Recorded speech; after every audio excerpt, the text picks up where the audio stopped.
తదుపరి ఈ కార్యక్రమాన్ని ఉద్దేశించి ప్రసంగించవలసిందిగా జిల్లా ఇన్ఛార్జ్ మంత్రివర్యులు ఆర్థిక శాఖ మంత్రివర్యుల్ని కోరడమైనది.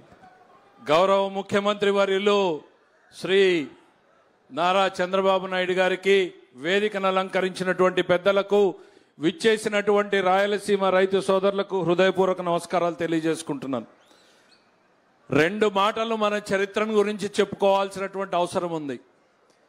రాయలసీమకు కృష్ణా జలాలు తరలిస్తామంటూ నేను రాజకీయాల్లోకి అడుగుపెట్టిన మొదటి రోజు నుంచి రాజకీయ నాయకుల ప్రసంగాలు వింటూనే వచ్చాం. ఆ కృష్ణా జలాలు రావాలి, మా తలరాతలు మారాలి అంటూ ఎదురు చూసినటువంటి రైతాంగం కరువుతో సతమతమతి పోయిపోతున్నటువంటి పరిస్థితుల్లో అనునిత్యం వర్షం వస్తుందా లేదా అని ఆకాశం వైపు చూడాలి, వర్షం రాకపోతే ఈ ప్రభుత్వం మమ్మల్ని ఆదుకుంటుందా లేదా అని ఏ ఇన్సూరెన్స్ కోసమో ఇన్పుట్ సబ్సిడీ కోసమో చూడాల్సినటువంటి రోజుల్లో ఒకే ఒక్క నాయకుడు రాయలసీమ తలరాతల్ని మార్చడానికి నడుం బిగించాడు. ఆనాడు నందమూరి తారక రామారావు గారు హంద్రీనీవా కాలువని ప్రారంభిస్తే చంద్రబాబు నాయుడు గారు 95లో ఉరవకొండలో శంకుస్థాపన చేసి కాలువ పనులని ప్రారంభిస్తే ఆయన చేతుల మీదుగానే మళ్ళీ ఈరోజు వెడల్పు చేసుకునేటువంటి కార్యక్రమాలను చేస్తున్నాం అనేటువంటిది గుర్తు చేస్తా ఉన్నా. మన పెద్దలు మన తరం ముందు తరంలో చూశారు, పాలెగాళ్ల రాజ్యం గురించి విన్నాం. కరువుతో అల్లాడిపోతూ ఉన్న కప్పం గట్టమని రైతుల పంటల్ని బలవంతంగా దోచుకుపోయినటువంటి రాజ్యం చేసినటువంటి నాయకులే, ముఠా నాయకులే పాలెగాళ్లు. ఈ రోజుకి మనం అంటారు నువ్వేమైనా పాలెగాడా అని. వాళ్ళు పదల్ని పేదరికంలోనే పెట్టాలి, తాము పెత్తందారులుగా జరపాలి అన్నటువంటి ఒక రాజకీయ ఆలోచనతో నడిపినటువంటి వాళ్లే పాలెగాళ్లు. ఆ వంశానికి చెందినటువంటి వాడే జగన్మోహన్ రెడ్డి రాయలసీమలో పాలెగాళ్ల రాజ్యం దేవాలని చూస్తున్నాడు, అరాచకాన్ని సృష్టించాలని చూస్తున్నాడు. మరోవైపు చంద్రబాబు నాయుడు గారు మన జీవితాల్లో వెలుగులు నింపాలి, వీళ్ళ జీవితాల్ని రతనాల సీమగా మార్చాలి, వీళ్ళ కుటుంబాలని అభివృద్ధి చేయాలి అనేటువంటి తపన పడేటువంటి నాయకుడు చంద్రబాబు నాయుడు గారు. తేడాన్ని గమనించమంటా ఉన్నాం. 5 ఏళ్లలో జగన్మోహన్ రెడ్డి గారిని ఎందుకు ఈ పని చేయలేకపోయారు? చంద్రబాబు నాయుడు గారు 1 సంవత్సరంలో కాదు, కేవలం 100 రోజుల్లో హంద్రీనీవా కాలువ సామర్థ్యాన్ని 6 పంపుల నుంచి 12 పంపులకు చేశాడు అని అంటే అది కర్నూలు జిల్లా, నంద్యాల జిల్లా, అనంతపురము, సత్యసాయి, చిత్తూరు వరకు కూడా రైతుల జీవితాలకి వెలుగు నింపేటువంటి కార్యక్రమం. మరి 2019లో ఉరవకొండకు వచ్చి జగన్మోహన్ రెడ్డి గారు ఏం చెప్పారు? ఎన్నికల ముందు 3 నెలల్లో హంద్రీనీవా పనులు పూర్తి చేస్తా అన్నాడు. 5 సంవత్సరాలలో గంప మన్ను తీలేనటువంటి వ్యక్తి చంద్రబాబు నాయుడు గారు వచ్చిన తర్వాత ఆర్థిక కష్టాలు ఉన్నాయి సార్, ఈ సంవత్సరం వద్దు, నెక్స్ట్ ఇయర్ చేద్దామని అధికారులు అందరూ కూడా చెప్పినా ప్రసక్తే లేదు. రాయలసీమ జీవితాలు, ప్రజల నమ్మకాన్ని మనం వాళ్ళకొక కల్పించాం. కృష్ణా జలాల్ని తరలిస్తామని మీరు పనులు ప్రారంభించండి, డబ్బులు ఎట్లా దేవాలో నేను చూసుకుంటానని చెప్పినటువంటి మహానుభావుడు చంద్రబాబు నాయుడు. ప్రజల్ని కంపేర్ చేసుకోమంటున్నా, ఏ ఒక్కటైనా సరే రాయలసీమ గడ్డ మీద నుంచే నేను ఇవాళ జగన్మోహన్ రెడ్డిని అడుగుతున్నా, ఈ రాయలసీమకు నువ్వేం చేశావు? కడప ఫ్యాక్టరీ తెచ్చావా? హంద్రీనీవాని వెడల్పు చేసావా? మేం చెప్పగలుగుతున్నాం. కియా ఫ్యాక్టరీని తీసుకొచ్చాం, ఇవాళ హార్టికల్చర్ హబ్గా చేస్తున్నాం, డ్రిప్ ఇస్తున్నాం, స్ప్రింక్లర్ ఇస్తున్నాం. రాయలసీమలో ప్రతి ప్రాజెక్టుని కూడా పెట్టుబడులు పెట్టి ఖర్చు పెట్టి ప్రారంభించే రకంగా ఇవాళ చంద్రబాబు నాయుడు గారి పాలన జరుగుతూ ఉంది. జగన్మోహన్ రెడ్డి గారిని ఇదే హంద్రీనీవా వేదిక మీద నుంచి అడుగుతున్నా, మీరు కానీ మీ రాయలసీమలో ఉన్న నాయకులు కానీ హంద్రీనీవా మీద, కాలువ గట్టు మీద చర్చకు సిద్ధమా అని నేను అడుగుతా ఉన్నా. ఏ మొహం పెట్టుకుని మళ్ళీ మాట్లాడతారు? ఇక్కడితో అయిపోలేదని చంద్రబాబు నాయుడు గారు నిన్న 2 రోజులు ఢిల్లీ, ఇవాళ కర్నూలు, నంద్యాల, రేపు తిరుపతి. ఎందుకు ఈ తపన, ఈ ఆరాటం? ప్రజల జీవితాల్లో ఏదో మార్పు చేయాలి, ఏదో వాళ్ళని అభివృద్ధి వైపు తీసుకెళ్లాలి అని. మరి అట్లాంటి నాయకుడిని జగన్మోహన్ రెడ్డి గారు నిన్నేం మాట్లాడాడో మీరందరూ పేపర్లు చూసుంటారు. ఎగిరిపోతాడు చంద్రబాబు నాయుడు అన్నాడు. నీచమైనటువంటి భాష.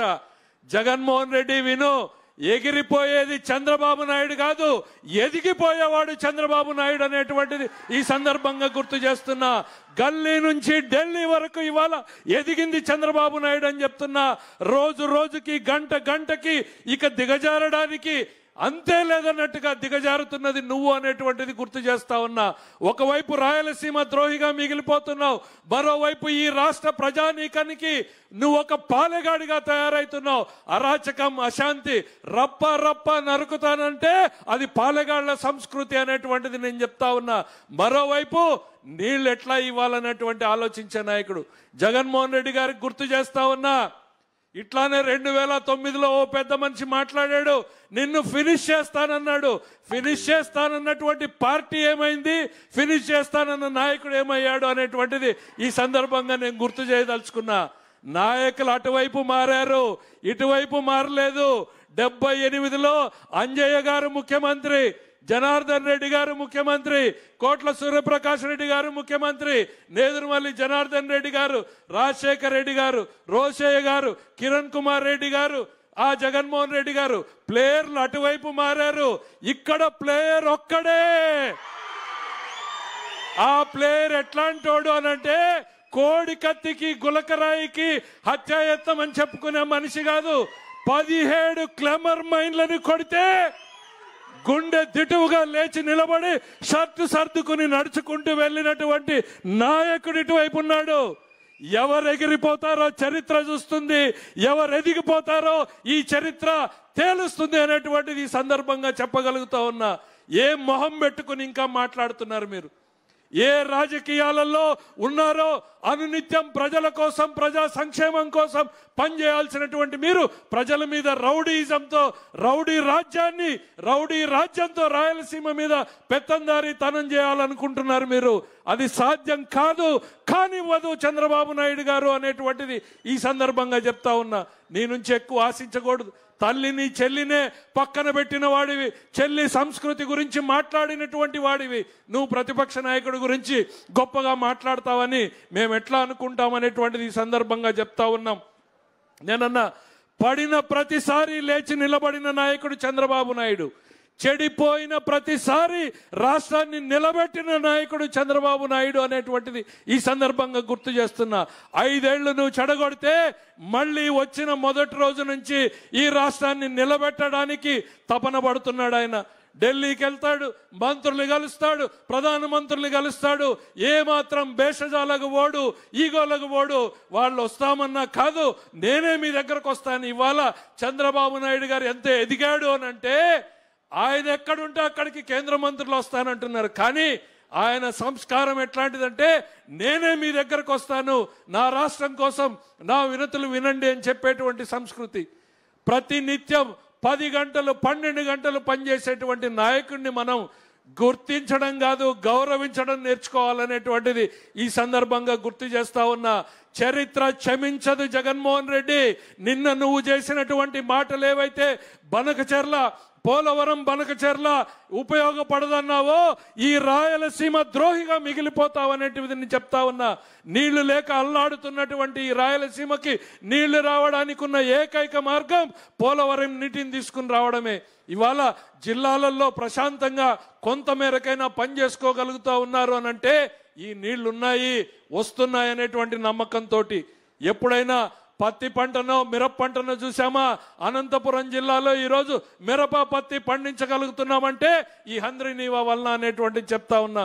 1 సంవత్సరంలో 100 రోజుల్లో రెట్టింపు సామర్థ్యాన్ని చేసి చూపించినటువంటి ఈ నాయకుడికి జేజేలు పలకాల్సినటువంటి అవసరం మనందరికీ ఉంది అనేటువంటిది ఈ సందర్భంగా తెలియజేస్తూ, రాయలసీమ జీవితాల్ని మార్చేందుకు చంద్రబాబు నాయుడు గారు పనిచేసిన దాంట్లో 1% కూడా జగన్మోహన్ రెడ్డి గారు 5 ఏళ్లలో చేయలేదు. దాని మీద చర్చకు నేను సిద్ధంగా ఉన్నాను అనేటువంటిది సందర్భంగా తెలియజేస్తూ, రమ్మని సవాల్ చేస్తూ సెలవు తీసుకుంటున్నా. మరి ఈరోజు ఈ